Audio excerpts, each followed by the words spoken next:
Apa kaitan di antara diri ini dengan amanah? Subhanallah.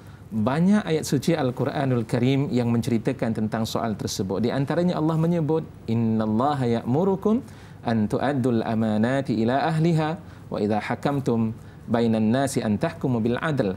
Itu di antara ayat yang mengajar kepada kita supaya berlaku amanah. Sesungguhnya Allah Subhanahu wa taala memerintahkan kepada kamu agar kamu menunaikan amanah kepada ahlinya. Termasuklah amanah terhadap diri kita. Ini juga berdasarkan kepada kisah yang berlaku di antara Salman Al-Farisi radhiyallahu anhu dengan Abi Darda radhiyallahu anhu. Abi Darda dalam hidupnya dia tidak mengambil berat tentang soal anggota badannya, sama ada anggota badannya makan, minum, dapat berehat dan sebagainya. Sehingga akhirnya menjadikan dirinya begitu tidak dijaga tentang soal anggota badan pada saat ketika itu. Lantas menyebabkan isteri Abi Darda radhiyallahu anhu ketika itu mengadu kepada Salman Al-Farisi, dan akhirnya Salman bertamu di rumah Abi Darda dalam tempoh 3 hari. Pada saat ketika itu dilihat keadaan Abi Darda, di waktu malamnya jarang dia tidur. Selepas daripada solat Isya dia menghidupkan malam tersebut sehingga sampai pada waktu subuh. Di waktu siangnya dia berada dalam keadaan berpuasa. Dan itulah kehidupan harian, rutin hariannya dilakukan demikian, sehingga menyebabkan anggota badannya ketika itu sakit dan sebagainya. Yang penting dia kuat beribadah kepada Allah Subhanahu wa taala.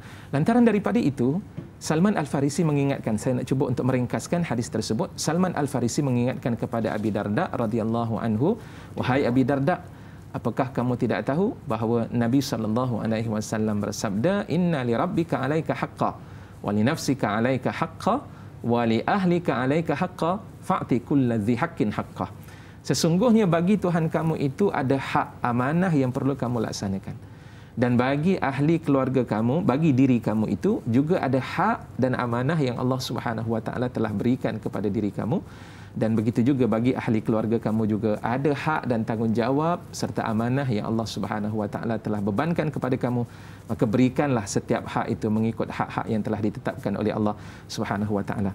Dan ketika itu dibawa kepada Nabi sallallahu alaihi wasallam, ada satu riwayat yang lain yang saya ucapkan tadi itu adalah ucapan daripada Salman Al-Farisi.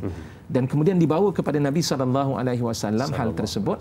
Ketika itu Nabi mengiyakan betullah apa yang disebutkan oleh Salman Al-Farisi akan kata-kata tersebut, membuktikan bahawa anggota badan kita ini adalah merupakan amanah yang pastinya nanti akan disoal oleh Allah Subhanahu wa taala di hadapan Allah Subhanahu wa taala tentang persoalan apa yang kita gunakan pada seluruh anggota yang ada.